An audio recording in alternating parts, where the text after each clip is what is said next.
Welcome to Syntax. Welcome to a brand new episode of the Front End Happy Hour podcast. Welcome to this week's JS Party.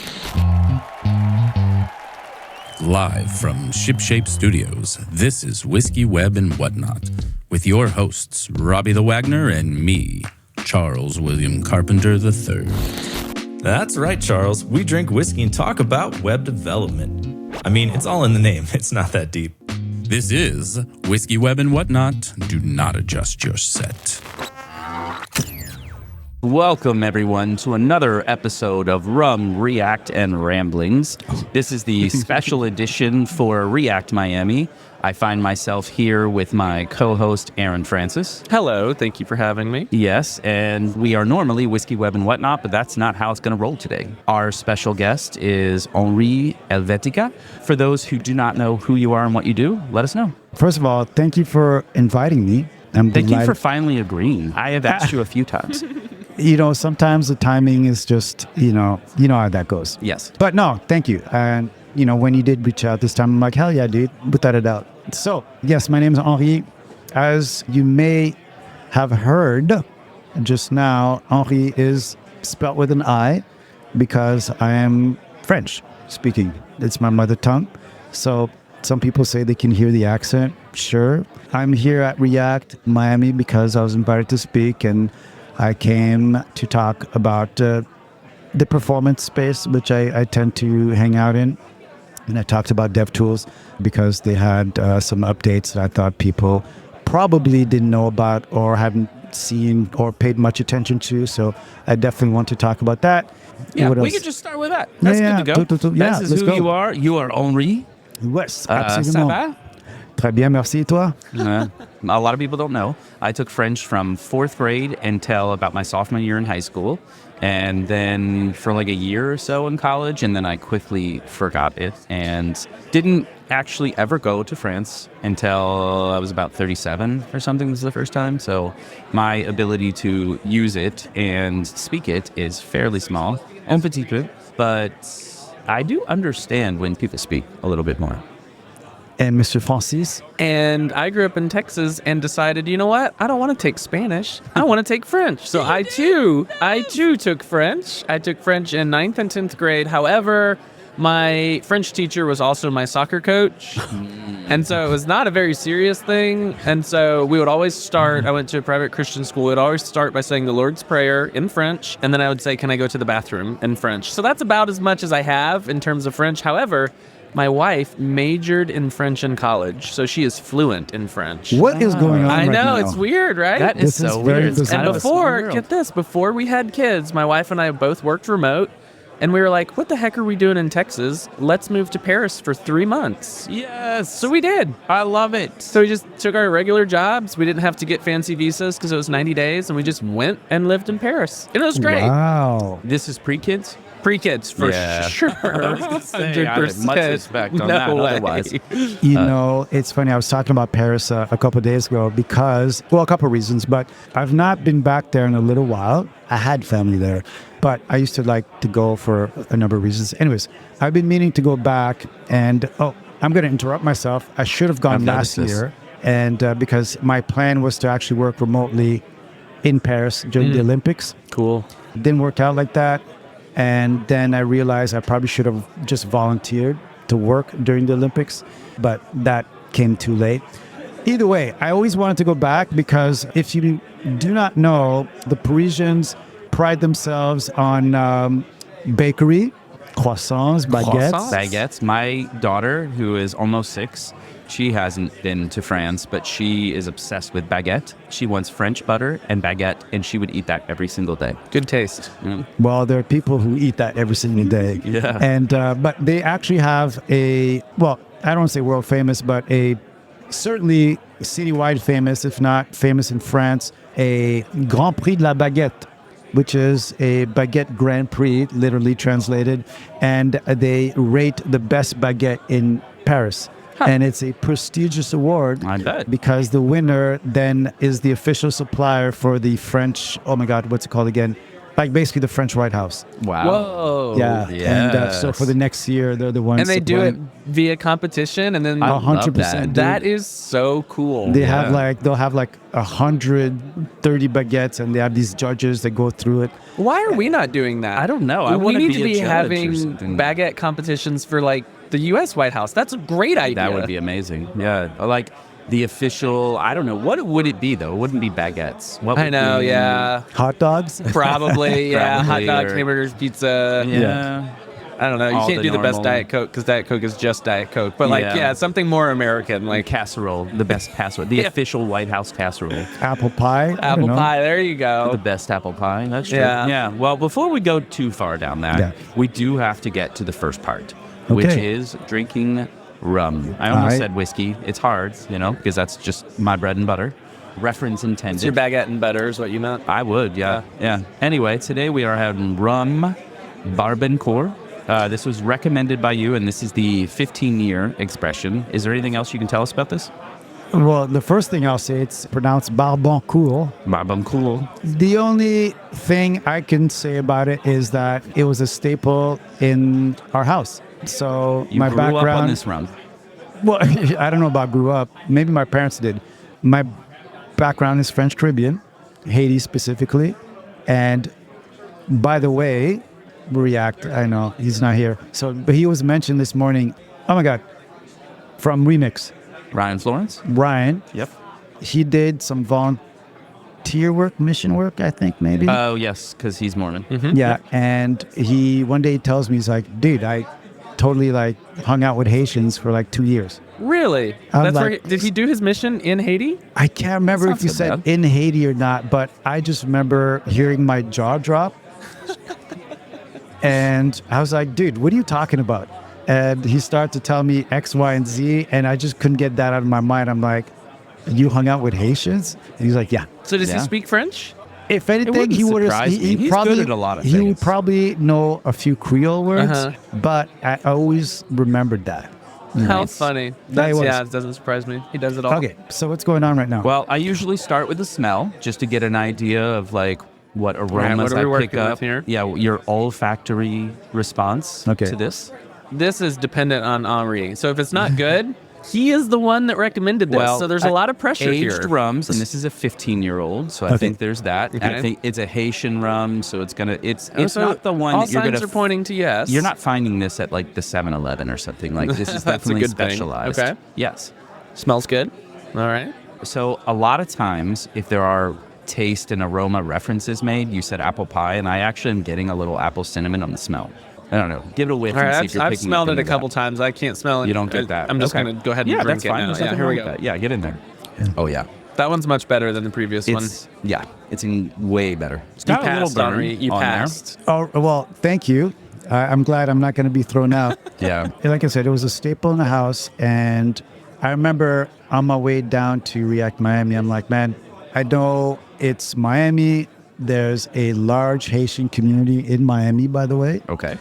I thought I was going to have time yesterday, but I didn't. I'm hopefully on Saturday, I'm trying to go to Little Haiti, hang out there maybe for an hour or two.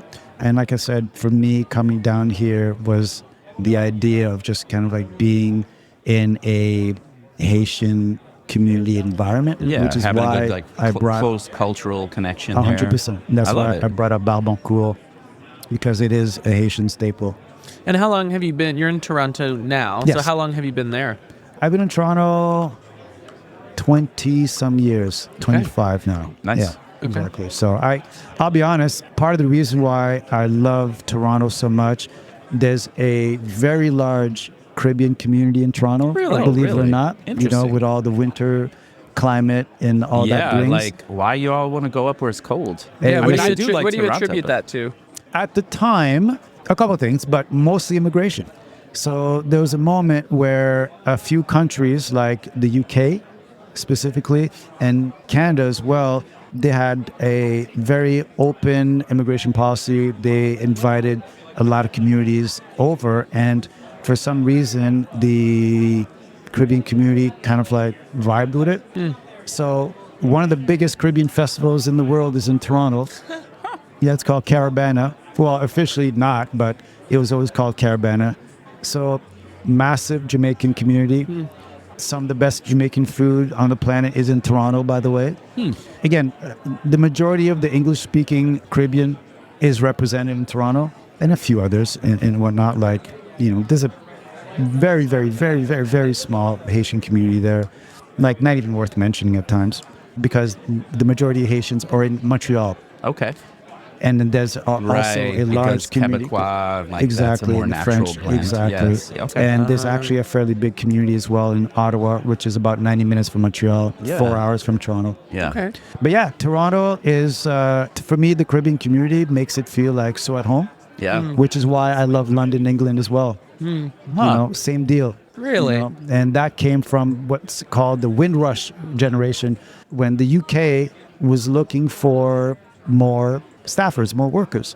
Within the Commonwealth and Jamaica being part of it, you were able to sort of like go there and just literally, start working ASAP. Like you said, immigration was a direct and easier 100%. path. And Yeah. So you have a large Caribbean community in London as in well. London. Yeah, totally. Which is why I love London so much. Oh, interesting. Not because you are Henri and you love Thierry Henry, so you're probably a gunner. Yeah, and right. Yeah. Okay, we'll get into some of that a bit. We do have to draw it back to rum. I almost Let's said whiskey go. Yeah, again. by all means. I want to come back to this just to get through this, and we can sip and whatever else, all that. But I want to get your feelings about its taste, if you're picking up any kind of flavor nuance or whatever else. Because for me, I drink this and I feel like it's a coffee cake. It's got like a coffee cake, that kind of crumble, cinnamon, brown sugar.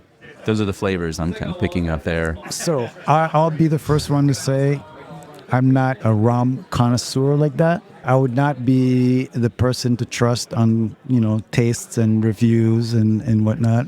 So a long time ago on a bourbon tour, this old man gave me like incredible advice. And I think it applies to like many things, but like it was from Buffalo Trace with this big distillery that's known for a few different things. And Pappy Van Winkle is one of the things that they make there. And so people will come for this famous, hard to get whiskey. And he's like, and that's great if you're here for Pappy Van Winkle. That's the one that you want to try. That's all right. But the best whiskey is the one that you like. And if that's a $20 that's a good word. Weller, then that's great. And if it's $1,200 Pappy Van Winkle, then that's okay too. And it's exactly the same for many things. So Can I make a statement? Can I try this one Absolutely. on for size? How about this? The best JavaScript framework is the one that you like. I think it applies. Is that okay? Can Yeah. we say that? I 100%. think in our That's industry, okay, right? that there are many answers that are not wrong. And I Like, think when it comes down to a lot of the arguments are, that's the one that I like. And like, that's okay. You can just like things. this is kind of a little throw out to our currently not present co-host, Okay. where Robbie is an Ember.js dev to this day. His job is primarily Ember.js. He has been a core contributor to open source projects, including Ember.js. He's on the learning team. He's still there. And I think like for a lot of people that are in the sphere of the last 5 years of the hotness, like that's kind of like, oh, wow, why are you riding that garbage to the Yeah. end? But it worked for him and he likes it. And like, why is that That's the wrong a good answer? word. I like that.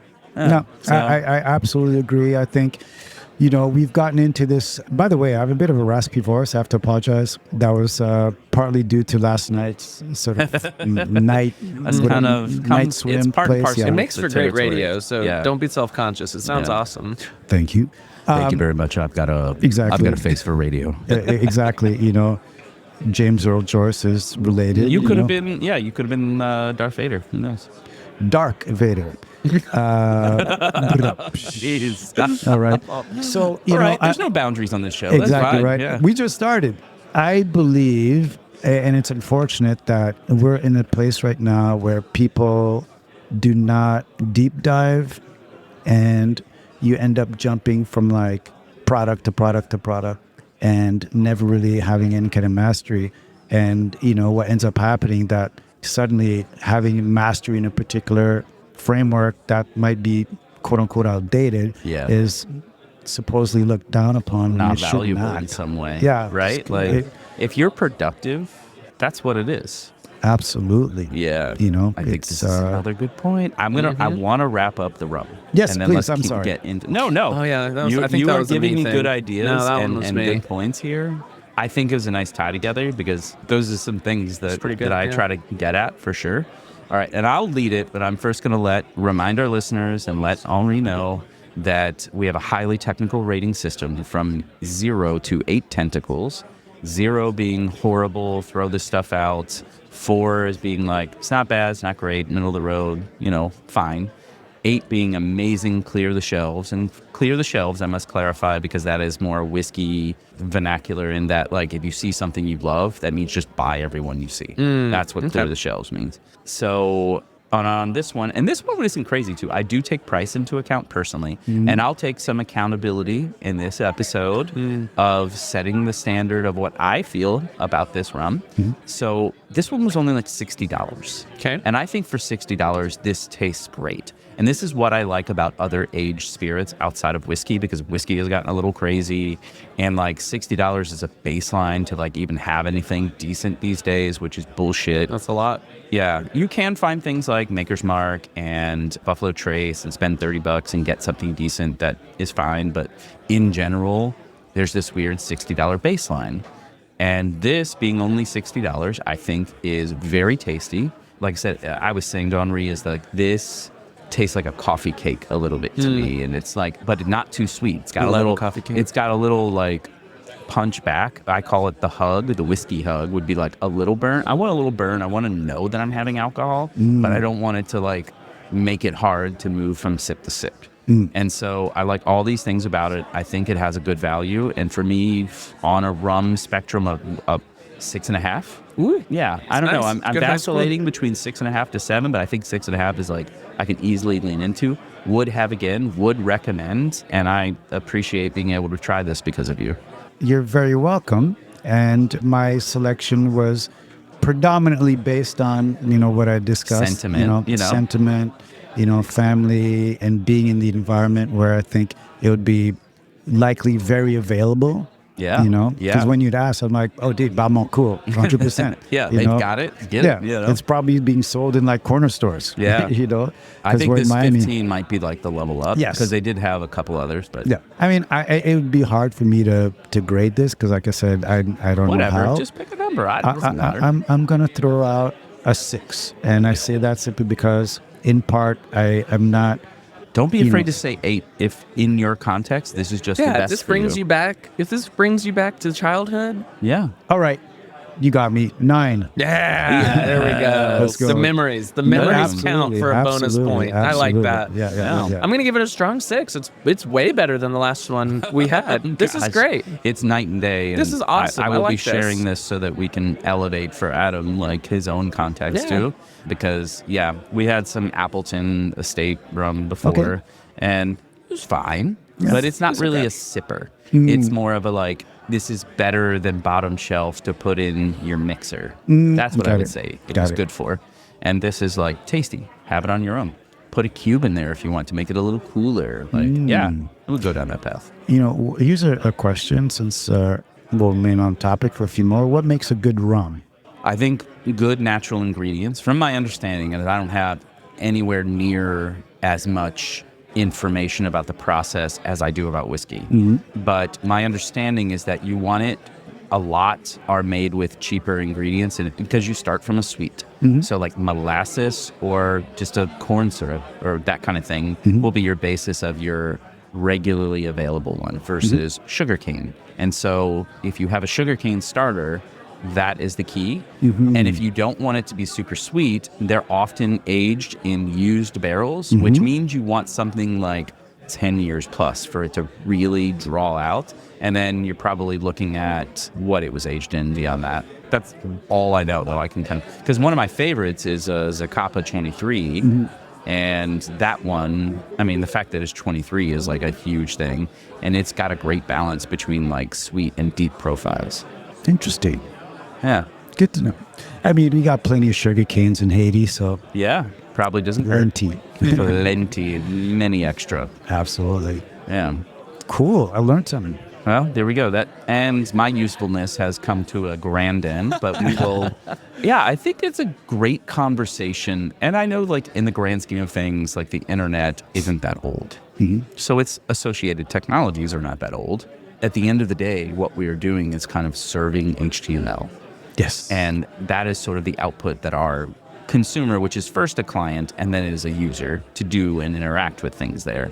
So I think just a lot of our responsibilities are around like being as standardized into our consumer and then kind of enhancing. You know, progressive enhancement is something from a long time ago that isn't quite as du jour as had been. And I think performance, unfortunately, to a lot of things, performance has gone out the window in the way of accessibility has. Or I don't want to necessarily pin people down and say they don't care, but their ability to care has been highly like thrown off, or it's just priorities have been shifted down for various reasons. But You know, I do not disagree at all. And it's funny because I enjoyed accessibility and performance.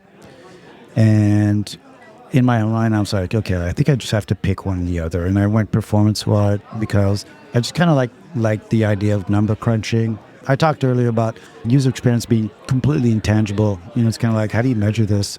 I find accessibility is kind of there, you know, and not that I don't like accessibility. Like I love accessibility. I fight for it, but I really like the idea of just like crunching numbers. I used to love seeing like decimals that went like 8 deep, you know? yeah, The advantage I think that accessibility had over performance, you know, and you're like, oh, you know, they're sort of like the same. I think accessibility was given some legal support where suddenly you had a reason to pay attention to accessibility because of Domino's lawsuits or Target or whatever it may be over the years that we've heard about. And performance was like, okay, we'll deal with that a little later. And I understand, you know, performance where it's at right now, it can get a little complicated, but that's also because the web's gotten complicated, right? yeah, What's capable online has sort of reflected in, you know, what it is required to sort of build it. And, you know, things sort of like fall by the wayside. And people like, you know, I don't know, Tim Cadlick and so many, even some who are here, like to remind folks that like, hey, there's actual impact and implications, you know, in not paying attention to performance. yeah, squeaky wheel syndrome to a degree. Yeah. But sometimes the wheel's squeaking and they're like, yeah. Well, the car's still running, so we're fine. A car operates still with blue smoke. It does. A Yeah, to it will Bs. get you there until the tire blows, or 100%. you run out of oil, or those Absolutely. kinds of things. Yeah. So tell the people, where are you working these days? What are you doing? And in your role, how are you trying to push people forward to care about performance? So I'm an independent right now. I have a couple priorities. Performance, I find, is part of me. I've spent quite a little bit of time talking about it, you know, whether it be at work or just on my own, because I've always believed that at some point people were going to realize how important it was, right? And we were always kind of a small community. We still are to an extent. But we're seeing, you know, more involvement, more people paying attention. You know, on stage today, I talked about like, hey, you don't have to listen to me. Go check out Guillermo. He tweets about it Right. quite often. Yeah. Right? You know, hey, you don't have to listen to me, but there are like 5 sponsors here who have performance as part of their day-to-day operations. Yeah. You know? So it is being dealt with. It's good to know about. But I do believe there's a sort of like a literacy situation that needs addressing. Yeah. And I'm not going to do it on my own, that's for sure. But time after time, I could sort of sit there and probably talk forever, you know, and have people sort of like, oh, I had no idea, you know.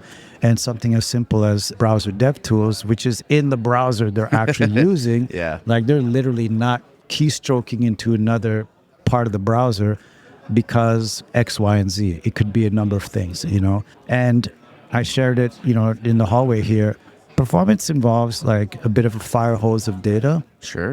It does. And I think that's what the scary part is. And then people don't tend to walk into scary on their own. I think the junior to knowledgeable path is not great around that too. Yeah. And I think a problem that we've had in the last like 5 years is that people, for a lot of folks entering in, is they're not learning about web fundamentals. They're not learning about like the basic APIs available from your client. Like what's that in JavaScript? What's that in HTML? What's that within your browser? What's the window give you? You know, that kind of stuff. Yep. And instead they just learn React. It's kind of like if you started learning the web by jQuery or something of that nature, then you can get 0 to an app, but you kind of don't know what's happening along the way. Oh.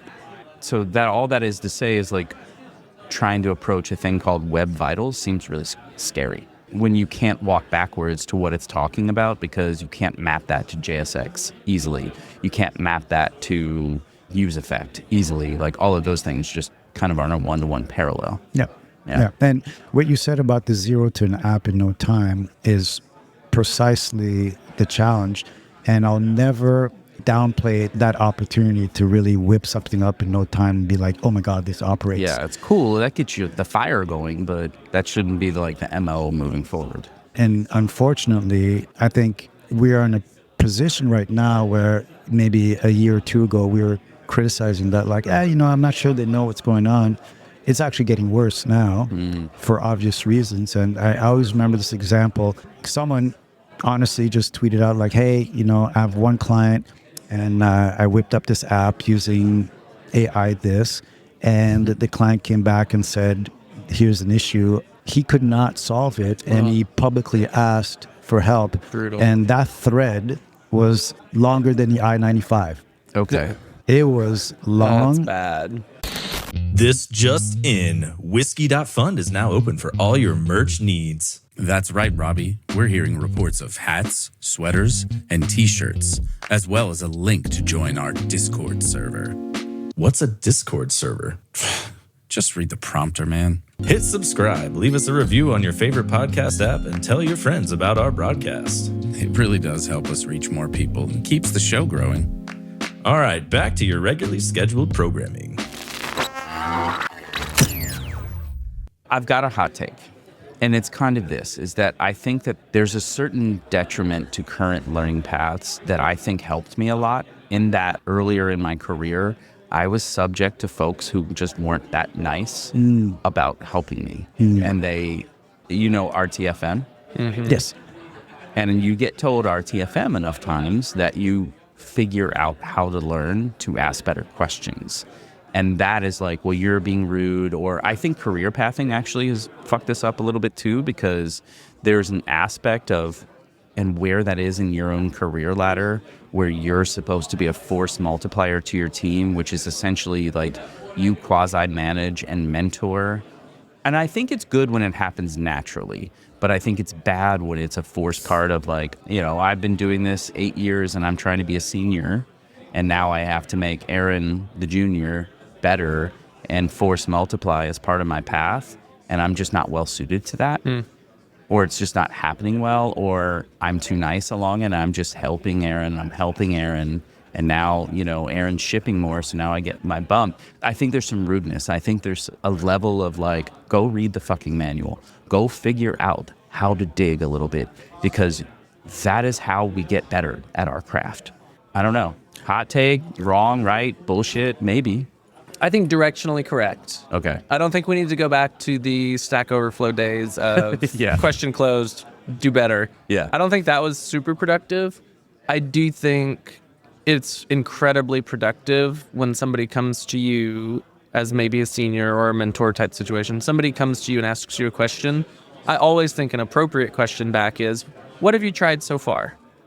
And if they say nothing, then you say, okay, why don't you go try a few things? Figure out what you can, and then I am always here to help you.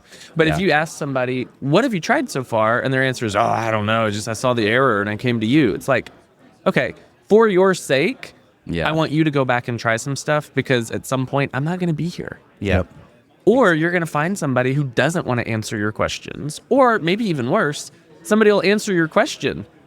And then what did you learn? You didn't learn the whole process. Yeah. I don't know that rudeness is the answer, but I do think what you said that is extremely important is you got to figure out how to try. Yep. Yeah. Because if you don't figure out how to try, you're going to be, this time, the next time, or the one after, you're going to be totally lost. And guess what? That never ends. It So if never you don't ends. learn that skill, And it's never not ends. just our industry. It's not just work. It's That's a raising life children. skill. It's figuring out how to fix something in your house. It's everything. Everything. Failure is part of the process of, as Obama famously said, the teachable moments, right? Yeah. You don't have any of those, you haven't done it right. You know, you have to figure out like something went wrong here. You go back to the manual or whatever it is.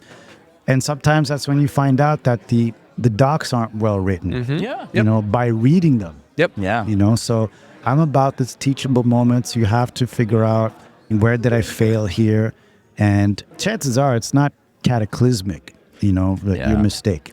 Hey. But the idea of having that, like, what just happened here, you know, and being able to poke around and just being like, okay, let me go back here. And part of that is like train your own intuition. Yeah. So when it happens next time, you have a slot in your brain that is shaped like that. You're like, I've seen this before. Let's go pull up those archives in the old brain and see if that fits here. And if not, you get to trot a new path that is now in your brain for the next time that happens. And that's the path to senior, is Yes, finding out. exactly. What I say How do you think we got here? Yeah. Failing a whole bunch of times. It's really hard because I've been a manager a number of times, and you have folks that are like, how do I become senior? And it's like hard to quantify, right? Like, it's not because you've done this 5, 10 years, whatever else. And it's not because you have the answers. It's because you know how to find the answers. Correct. And When was the last time you dove into the source? Like, when was Boom. the last time you read the documentation? Yeah. When was the last time you experimented with 10 different things that may not work? Those are the things that I feel like, especially source diving. Yeah. Because you'll have some people that like read the docs and are like, I don't know, it's not in the docs. I'm like, Yeah. Yeah. Right. my brother in Christ, the code is there. You can have command said- click into it. That is the most key thing that you can say, because we're blessed to have a time, and your Jesus comment apparently triggered me too. Hashtag blessed. No, we're in a time where documents are better than they had been for a lot of things, because library level documentation is actually pretty good when it hasn't been for quite some time. And at the end of the day, that's the other thing that you need to know about finding the answer is it's less about human words and it's more about digging into what's behind the curtain. What is the man behind the green curtain doing? That's like the source code, and you find undocumented features. Totally. Every time. That's the magic. Yep. Every single time. And there's, in finding the undocumented features and finding that magic, it was magical. It was like, oh my God. You feel this real is cool. amazing. Yeah, Yeah. you feel like you've accomplished something. You made this discovery that very few people know. And, you know, my fear now in this sort of new environment that we're in is that persons will ask ChatGPT, whatever it might be, that's du jour. I love that reference. And they get that one answer and they move on. Yeah. You know, and I remember just making like discoveries on page 3 of Google searches.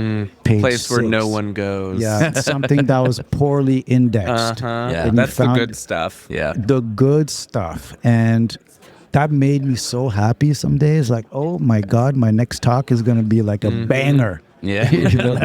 Because I'm going to pull out some stuff. They're going to be like, yo, did you hear that? Holy smokes, I had no idea. You know, so there are arguments about this, but I really believe that research is potentially, and not, you know, for the immediate future, but give it like 4 or 5 years. Yes. Like, I think research is just going to be pretty bland. You know, people are going to sort of put out the same kind of, you know, content. Yeah. And you're not going to get that person with like that depth of knowledge. And I think that is a potential unfair advantage available to everyone in the world, both finding that kind of stuff you're talking about on page 3-6. You do that a couple times, and suddenly everyone in your office, your workplace, your little community is coming to you for answers. And you're like, it's just because I like did a bunch of research. Yeah. Yeah. So that is an opportunity that is available to literally everyone. I'm always screaming, you can read the documentation, and that will put you ahead of 98% of other Exactly. people, because nobody reads the docs. No. But then on the other hand, that's an opportunity to produce content. Like there's Agreed. a wide open field of like thoroughly researched, thoughtful, nuanced content that may Yeah. not be like the tweet du jour, if I can get on the du jour train. It may not be like the hottest tweet of the day, Yeah. but it is that kind of blog post that lives on your own website, hopefully, that lasts for 5 years, and people like will be like, hey, Henri, you wrote about this. Would you want to come speak about that? And it's like, Yeah. hey, you're in the game now. And that's Absolutely. available to everyone. It is, because I think there's another layer there too, which is something I actually still struggle to resonate with me, and probably stops me with 100 things all the time, which is it doesn't matter if someone else has done it. Yes. they haven't heard you do it. Correct. And you might be the voice that clicks for them. Yes. Because, you know, when you learn new things, sometimes you've heard it a few times, but it just has been like, I don't know. And then I read Aaron's article and I was like, there it is. There it is. I mean, how many romance novels are there? Right? That's a good analogy. Pick a number and then double it, and then double it. Yeah. That's how many there are. Yeah, it's nonstop. There's an nonstop. insatiable appetite to Absolutely. that sometimes. And yeah, that's a good thing. Even if I understand it and I'm on the train, I'm still absorbing that content. It's how from you other tell places. the story. You know, And it's how you there's tell so the much story. of it about tastes. Like, Yeah. you like Yeah. one author, I like a different author. The same thing. You like one YouTuber, I like a different YouTuber. Well, no, That's- you're wrong. That's why. Yeah, exactly. that's what happens in our Now we're on industry. Twitter. It's This is like, a Twitter okay, conversation. Yeah, now. yeah, You're yeah, an wrong idiot. Yeah, because perfect. whatever. Henri says But it it's so better. much of like who speaks to the way that you learn. Yes. So, Henri, I'm curious for somebody who is a junior and is trying to like learn. Henri's a junior. No, exactly. this is your advice to juniors. For someone who is early in their career and they're hearing all of this stuff of like, just ask ChatGPT, you don't need to like, what is your advice to a junior if they want to get serious about like learning performance and bettering themselves on that vector specifically?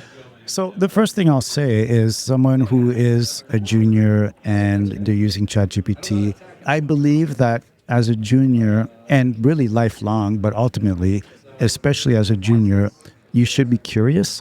Unfortunately, I do not believe that the zero to answer path that a lot of them are being put on right now is not being curious, right?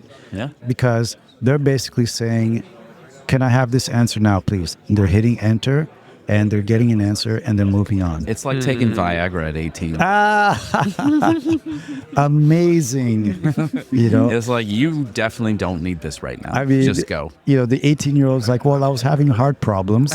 So, I no, you wonder weren't. why. This ain't for you, bro. No, you weren't. But anyone who's willing to spend some time to understand performance, I think if they needed to go to one area or one sort of like source for information, I'd probably mention going to Google's web.dev, because they've spent an inordinate amount of time dealing with that, and they've basically combined all their learnings and information and case studies on web.dev. Cool.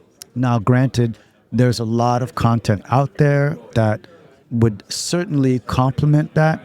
But if you're starting, I would probably go there. Yeah. They've been around for a little while at this point, and they likely have enough to get you started without you being too confused. You know, because I'll be the first one to say it does take a while to really get it, you know, because if you start at the wrong place, it can be a little challenging. And, you know, I bring up this one example where there's one international conference called Performance Now, and it's a little heady.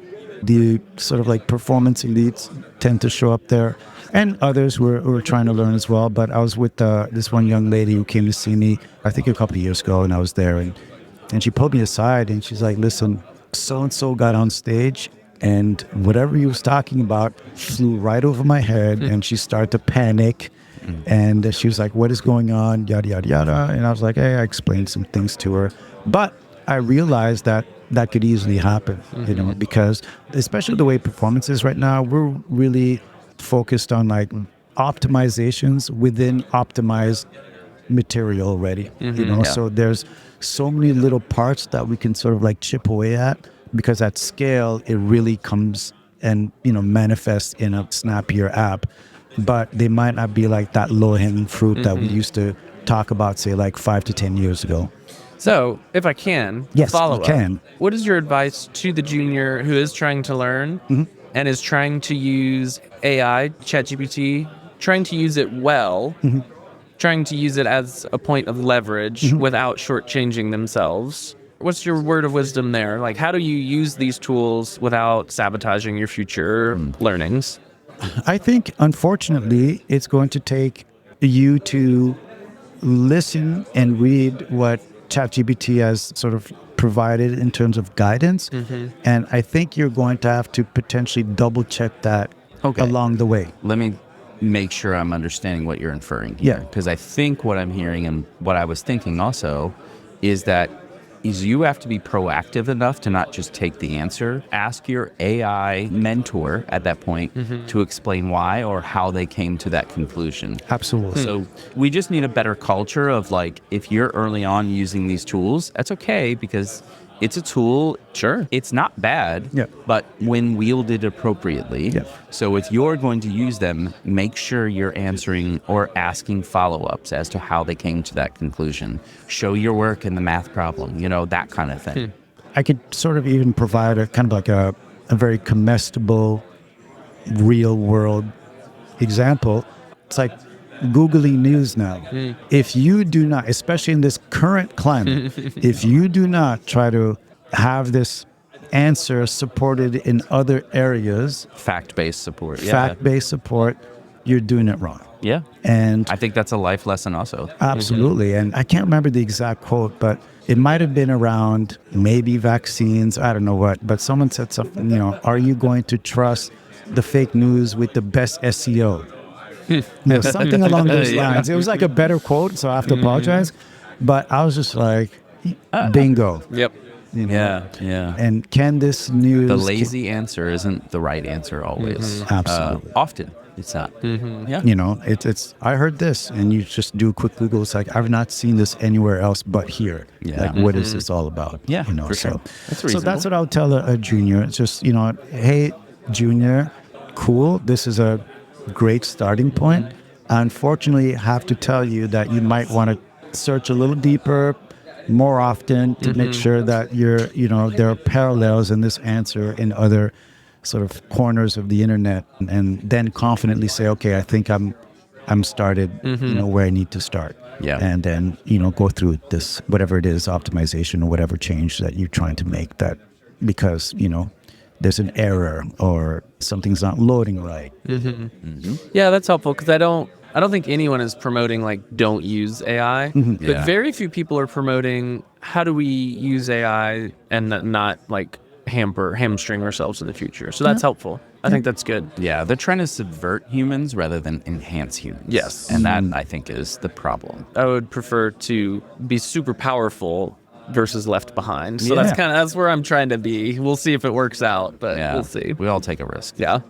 I mean, what's going to happen to research with this new crop of this new gen of folks, right? Like if they're so, they're hanging on to every... Somebody has to keep fueling the model, right? The model doesn't independently think at this point to do the research or to fuel the information. So that exists, at least as far as our lifetimes go, I think in perpetuity. Yeah. But hey, who knows? It's a tough question because I think the rewards, the SEO rewards are diminishing. Yeah. Because people are just asking the models now. And so some of the incentive to publish original, esoteric kind of content has gone away. Yeah. But I hope that there are enough people that are still out there publishing content and pushing things forward that we can still do some like honest to goodness research Yeah. before it starts eating its own tail, Yeah. which, that's going to happen at some point. Yeah, I was going to say, never say never. Yeah. For sure. If there's an economic force behind it, that's something else altogether. Yeah. Yeah. Anyway, that's really... Brave New World. Yeah, it's kind of depressing and a bummer. Before humans do eventually fall to jelly in the couch on, UBI or who knows whatever fills that void, you're here as a performance advocate, not just for the web, but I would dare say for humans themselves. As you lead or did lead, I got to say I'm naive to this because I'm an out of shape dad. So I cannot go on a 5K. Or won't be, too. But Totally I think fine. it's a good, this is a part of your life. You're into running. I am. You just started running. You kept running. I started running just under 10 years ago, like 9 now. Before I can go any further, are either of you physically active, running? Well, you're not running. Yeah, Not definitely running, not running. Active at all? You have a home gym? I have a home That's a gym. no. I do a little bit of rowing. I do a little bit of kettlebells. Yeah. I start and fail programs frequently within the last 5 years or so of my life. So Yeah, I haven't been super active in the past 4 years. Before that, I played a lot of soccer. A Okay. lot of soccer. And your kids are 4. And my kids are 4. Yeah, so there you go. There's a parallel there. Yeah. I played soccer until I was about 37. There you go. Like on 2 or 3 teams Yep. regularly, all that stuff. And then Best time ever. Loved it so much. I have glass ankles, and they eventually hit me, and I had a surgery, and that was kind of the end of it. Yep. So I'm now a spectator still. Yep. But I hear you. yeah. So sorry, we can't help you there. But tell us about your running. Certainly. I'll try to edit this as much as possible, but, you know, Don't fucking do that. All right, so let's Okay. go. Your brother. Yes. He's and fat too. Yeah, I know. No. We're just okay. talking about Sorry. bikes, and I used to cycle. Oh, yeah. Yeah. Oh, well, I mean, even before that, it's like, yeah, high school played sports. You know, university played sports.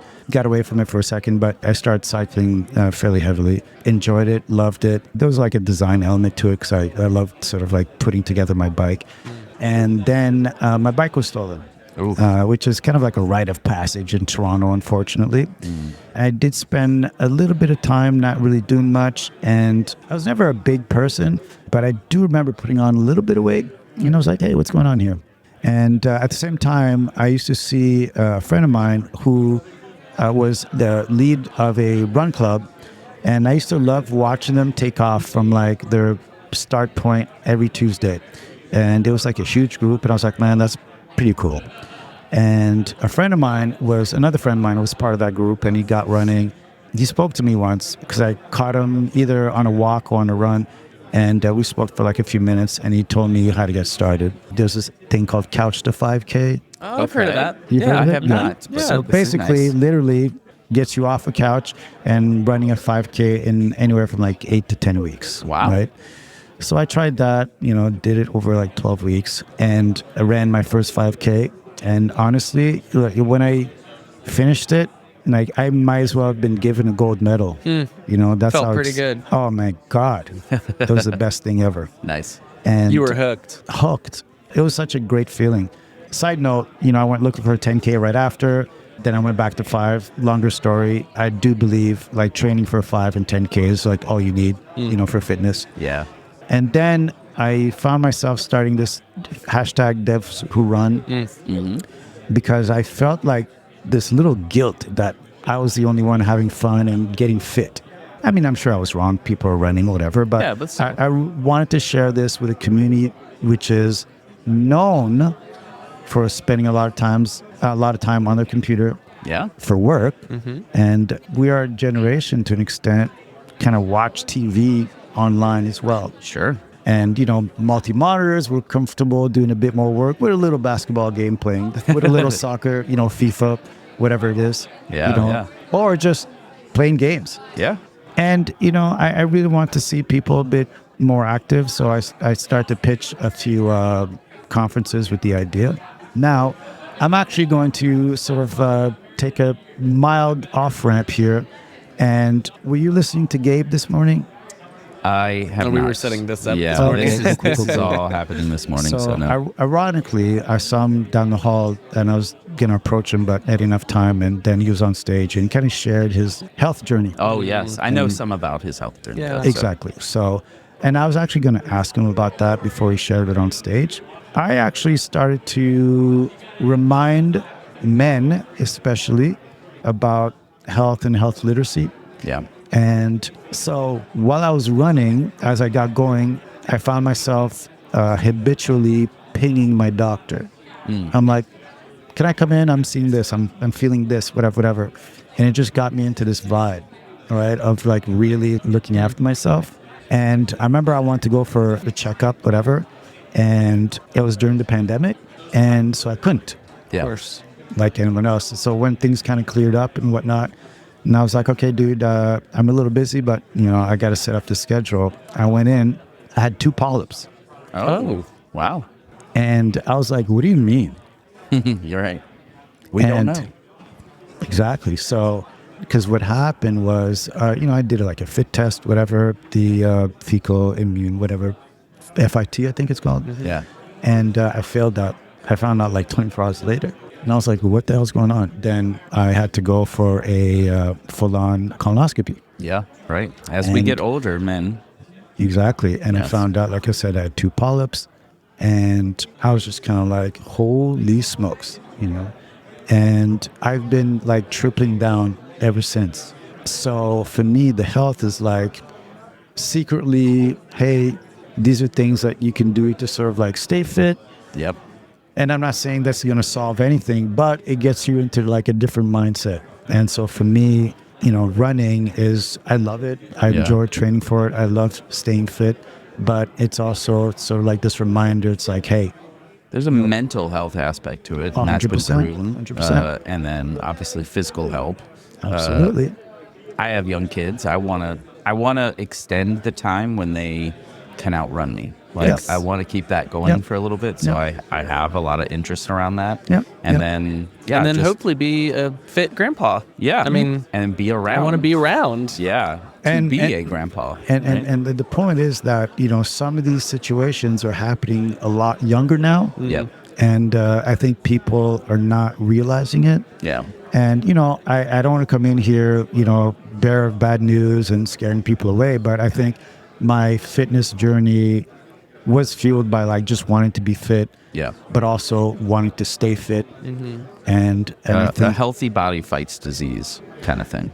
it does. And, I think it also, a healthy body makes you want to stay healthy by eating healthier. Yep. And it is a big picture ultimately, but I do think that it's worth taking the extra step. Yeah. That's a Pardon the reasonable. pun. I think. Right? Yeah. Yeah. Uh, One step at a time. Yeah, Right. yeah. And one stride at a time. You can tie it all in right here where you can essentially say this applies to like so many things in life. This is like one step at a time for your Yep. personal health, Yep. one step at a time for your professional health in many ways. It's Yeah. like just take the steps. Oh, you care about your users, you care about your performance one step at a time. Just do a little thing. Like, Yep. oh, these crazy flame chart, whatever, all that stuff is nuts to you. That's okay. Just boil it down to one thing that you can start to understand Yeah. one at a time, all along the way. And again, I don't want to circle back, but I think that unfortunately, as 3-pen here, we tend to brush off little situations. It's like, yeah, whatever, it'll go away. I don't think my dad's been to the doctor in like 20 years. Right.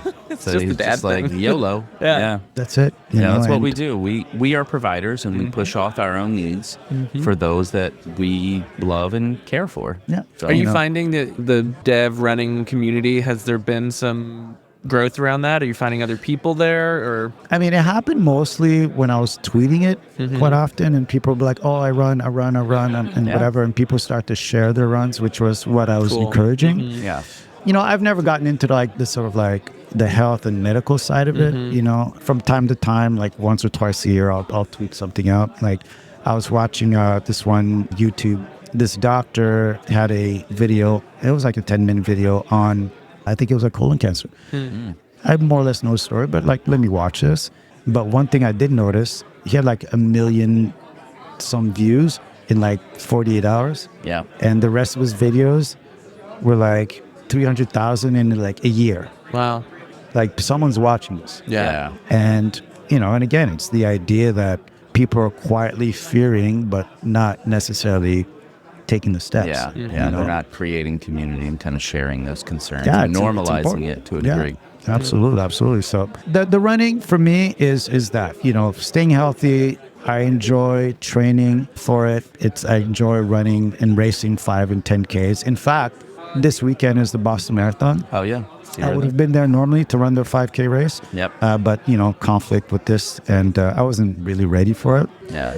But, But Couch to 5K, I love that resource. It's great. It's a walk-run program, so you'll walk for like 2 minutes, run for 30, and Love it. eventually it kind of, it Grows. it grows to like walking for 30 and running for 2. I love, and yeah. I like eventually it. just running. I love it. Yeah. I might actually try that just for fun. I don't good actually branding, love too. run. Ever since I stopped chasing a ball, I basically stopped running. But Yeah. I'd be up to that just in. The way it's branded just makes it feel so approachable. It- It's it- like, I totally. am sitting on the couch. I am couch. I It's am like, me. as you crunch the Yeah, chips. it's like- exactly. Listen, Yeah. chips are delicious. I asked my wife not to buy them anymore because if they're in the house, they're in my belly. hey, Yeah. So I'm not mad at that. Yeah. Yep. As we come up into time, I like to ask this same question, which is, if you were not in tech, Yes. what would you do? And you're not limited by skill, time, whatever else. It's just like, what else would you love? I wonder if I'd go back to music, there you go. because I kind of came from that world, and it was interesting enough. It's like the people and watching someone perform, their followers just being, so enamored.